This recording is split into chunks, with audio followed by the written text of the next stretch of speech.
Welcome, dear friends, to this episode of the Breakforth virtual tour of the Holy Lands. Today we'll visit the mysterious and jaw-dropping rose-colored city of Petra in Jordan. We'll also answer a question about whether or not the Apostle Paul was connected to this bucket list site. But first, let's assume that we're going to stop in for a quick overnight stay in Wadi on our way to Petra. And why is that? Well, because there's nothing like it on the planet, and God really doesn't mind if you enjoy His creation. In fact, He adores it. So are you ready for the experience of a lifetime at Wadi Rum? Okay, let's go. Welcome to Wadi Rum, Jordan's desert wonder. Today we journey through this ancient landscape where our hearts race with adventure and our breathing slows in the tranquil beauty.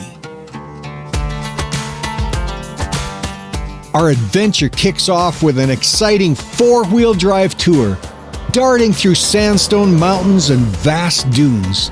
Each view is more breathtaking than the last.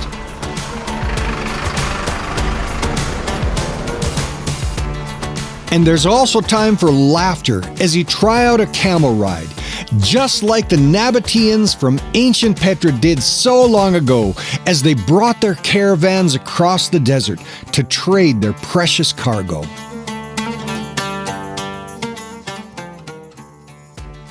And in the heart of the desert, we pause, surrounded by silence, the vastness speaking volumes. As the sun sets, our Bedouin hosts introduce us to zarb, a delicious feast cooked under the sand. And the meat is so tender and juicy that it almost melts in your mouth. Our day in Wadi Rum concludes with a luxurious stay in a Bedouin camp, where comfort and tradition blend under the starry sky. We can look up to the heavens and see stars sprinkled like diamonds on black velvet and just listen to the still, small voice of God.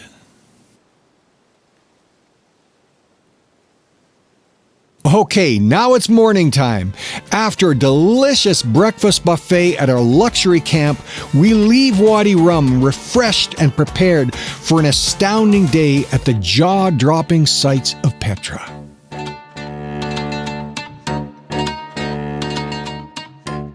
Okay, are you ready for Petra? Here we go. We arrive at the visitor center. Grab our tickets, slam down a quick espresso for energy, and begin to walk down the path on this grand adventure. As we walk, I'll share a little bit more about Petra. Petra was built in the heart of a hidden valley. The city is surrounded by high mountain ranges and canyons that only allow direct access to the city through a fault that is open in the rock of the mountain range, which is known as the Sick. As we walk down the Sick, we see mountains that are as much as 400 meters high. Along the way, we can see small reliefs in the stone made by the ancient Nabateans, as well as some tombs and some altars dedicated to their pagan gods.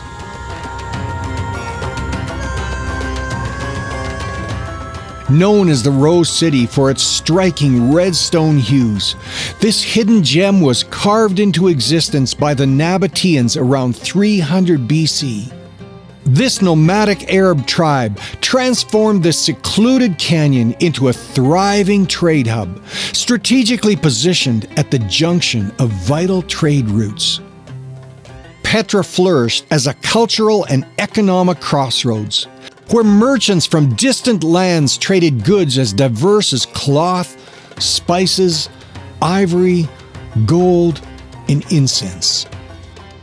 The Nabateans of Petra traded with civilizations as far-flung as India, China, and Rome, marking it as a beacon of prosperity among the Mediterranean elite. But despite its prime location along key trade routes, Petra had another challenge: where to get enough water in the desert, and especially in this hidden valley. So what did the ancient Nabateans do? They built an intricate network of dams, channels, and cisterns. These systems harnessed water from flash floods and natural springs. Then they used clay pipes and channels to bring this water into the city, and they transformed this arid landscape into a flourishing oasis where they could grow crops sufficient to support a very large population. They even produced an abundance of olives and grapes, increasing Petra's appeal and drawing additional traders to this desert city. Trekking through this narrow canyon that carves its way into Petra is like stepping into a different world. The 2-kilometer journey might test some people, but the anticipation of adventure propels you forward. Imagine yourself as a modern-day Indiana Jones on the cusp of discovering ancient secrets as a stunning facade of the treasury suddenly emerges from the shadowy depths, just as it did for Harrison Ford in the legendary Raiders of the Lost Ark movie. The treasury, Petra's crown jewel, is strategically positioned to command the attention of all who enter, casting an immediate spell of wonder. Its location isn't just by chance. It's a masterstroke of ancient urban planning designed to dazzle newcomers right from their very first few steps into the city. But why the name treasury for what is essentially a very grand tomb? It's because legends were spun by Bedouin tribes which hinted at untold riches hidden within, but of course they never found gold. Standing before the treasury, you're transported to another era. Its facade is a masterpiece, blending Nabatean craftsmanship with Hellenistic influences. It evokes the grandeur of a Hellenistic temple from the 2nd century BC, nestled not in the Mediterranean, but in the very heart of the Jordanian desert. Then, when you look around Petra, you're thrust into a landscape punctuated by tombs. Each grave is a testament to the Nabateans' unparalleled skill. Imagine the pressure on those ancient artisans. Their craft offered no room for error. Unlike builders who could swap a flawed block, these artists faced the immutable challenge of the mountain. A mistake wasn't just a setback, it was an indelible mark on their work and forever part of Petra's story. This incredible precision showcases not just their mastery, but their audacity to sculpt beauty from the very bones of the earth, leaving a legacy of wonder carved into the cliffs. Now, follow us to Petra's ancient theater. This is another marvel not built, but carved from the very heart of the mountain.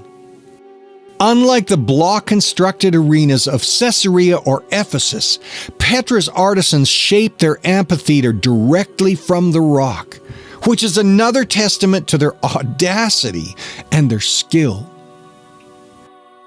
Originally designed to host 3,000 spectators, Roman expansions later swelled its capacity to 8,000. Now, while its grandeur suggests a venue for plays or concerts or Greek theater, a closer inspection reveals its eerie setting amidst a vast cemetery, hinting at a dual purpose as a ceremonial site for the ancient dead. Standing in this architectural wonder, we're enveloped in the silent narratives of a civilization that danced with death and celebrated wealth, all in the same breath.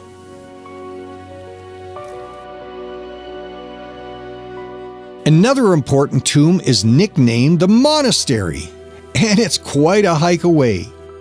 The monastery is almost a kilometer away from the center of Petra. And it's the only tomb that's situated at the very top of a mountain. In fact, most people who visit Petra never make it, but it's still worth it. And with this virtual tour, we're going to take it easy on you. You won't have to hike the 800-step path to get there. So why is this tomb called the monastery? Well, it's because it was actually used as a monastery in the Byzantine era, when there were still some people inhabiting Petra before it was abandoned by the 6th century. Now, this tomb, as you can see, is one of the biggest ones in Petra, at 47 meters high and 48 meters wide. And in front of the entrance, there is an area that was excavated to create a theater where you could fit hundreds of people. And many scholars believe that this was used for pagan rituals.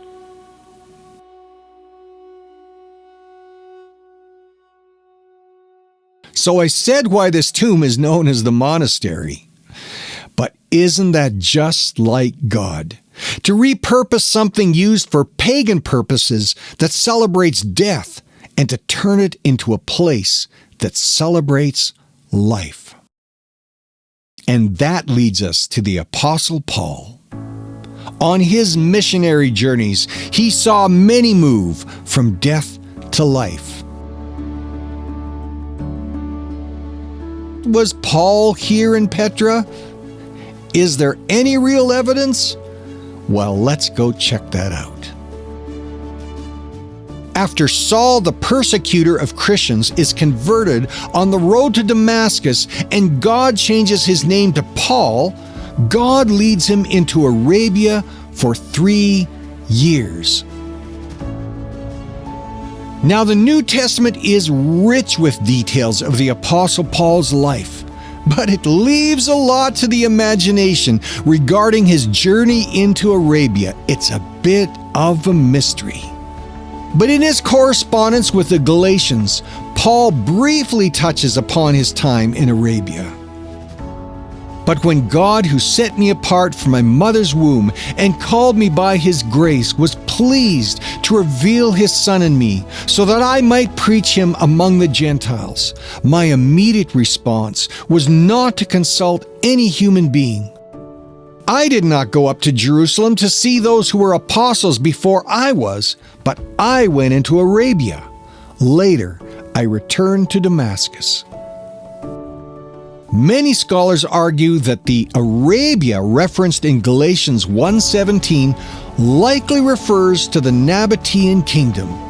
This kingdom, with its capital in Petra, prospered for centuries and maintained its sovereignty from Roman influence throughout Paul's life. Now picture Paul, a man whose words and deeds echoed loudly through the corridors of Jerusalem.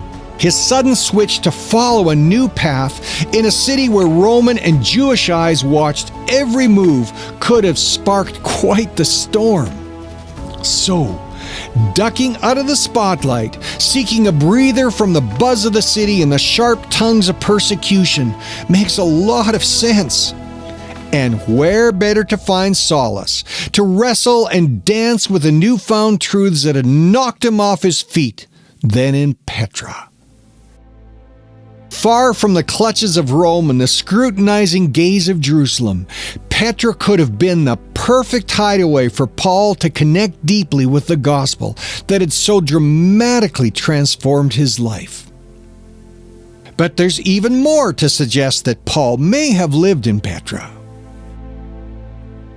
Let's move ahead to Paul's missionary journeys years later, where you can see his very strategic mind at work.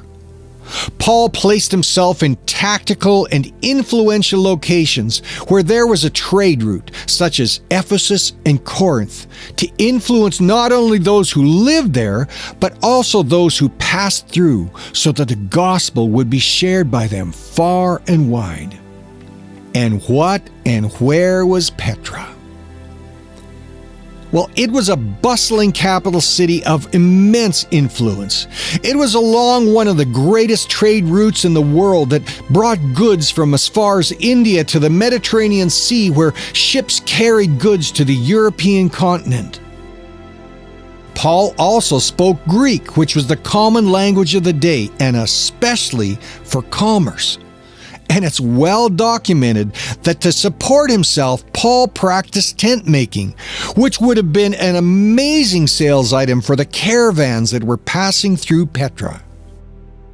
So again, Petra would have been a very strategic place for Paul to set himself up to support himself for those 3 years in Arabia.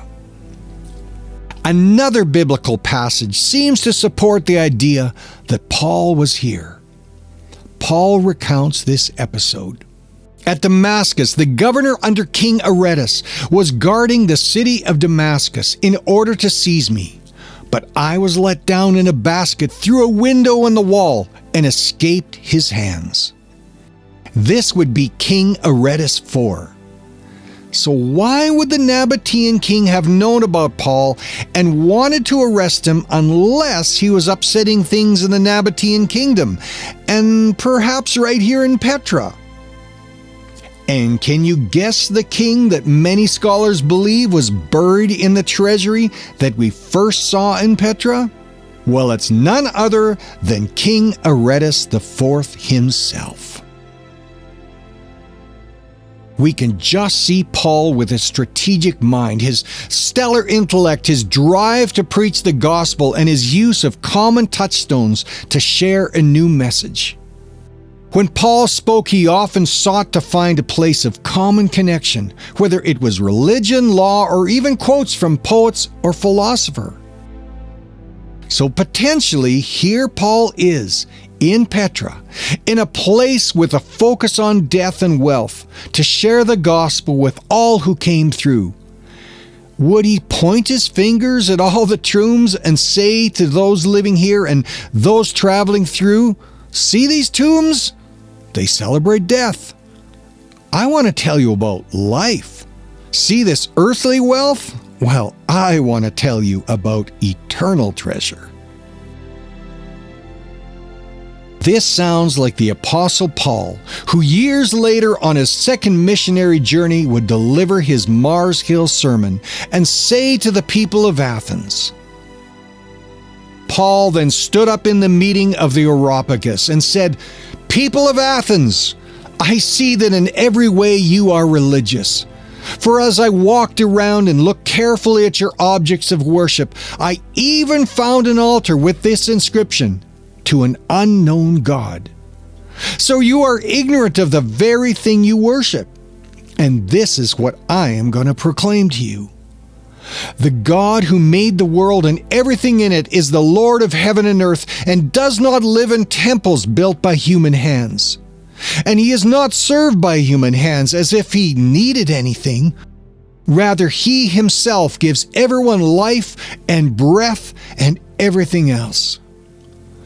From one man he made all the nations, that they should inhabit the whole earth, and he marked out their appointed times in history and the boundaries of their lands. God did this so that they would seek him and perhaps reach out for him and find him, though he is not far from any one of us. For in him we live and move and have our being. As some of your own poets have said, we are his offspring. Therefore, since we are God's offspring, we should not think that the divine being is like gold or silver or stone, an image made by human design and skill. In the past, God overlooked such ignorance, but now he commands all people everywhere to repent. For he has set a day when he will judge the world with justice by the man he has appointed. He has given proof of this to everyone by raising him from the dead.